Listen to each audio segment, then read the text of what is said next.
আমরা অনেক কিছুই বুঝি না, তার ভিতরে একটা হচ্ছে আশুরা। এই আশুরাই হচ্ছে 10 মুহররম ইসলামের ইতিহাসে একটি গুরুত্বপূর্ণ দিন।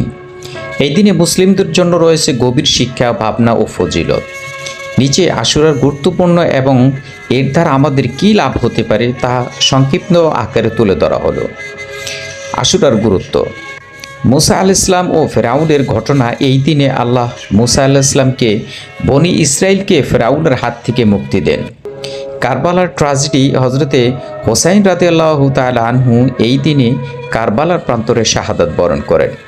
সত্য ও ন্যায়ের পক্ষে দাঁড়ানোর প্রতীক হয়ে আছে এই ঘটনা। নবীজির রোজা। রাসূল সাল্লাল্লাহু আলাইহি সাল্লাম আশুরার দিনে রোজা রাখতেন এবং সাহাবীদেরকেও উৎসাহিত করতেন। অতীত নবীদের ঘটনা। অনেক নবীর জন্য আশুরা ছিল এক গুরুত্বপূর্ণ দিন।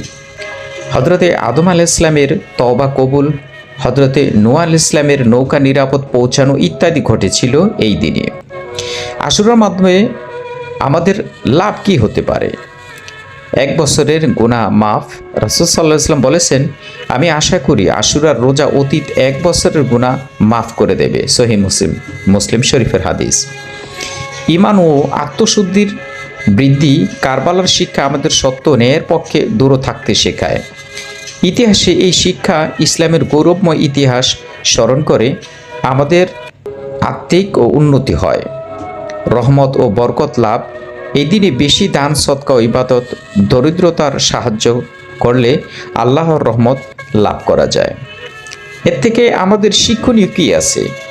9, 10 ও মুহররম অথবা 10, 11 মুহররমে রোজা রাখা যায়। বেশি বেশি দোয়া ও ইস্তেগফার ও কোরআন তিলাওয়াত করা যায়। কারবালার শিক্ষা নিয়ে এই জীবনের সত্য ন্যায়ের পথে চলা।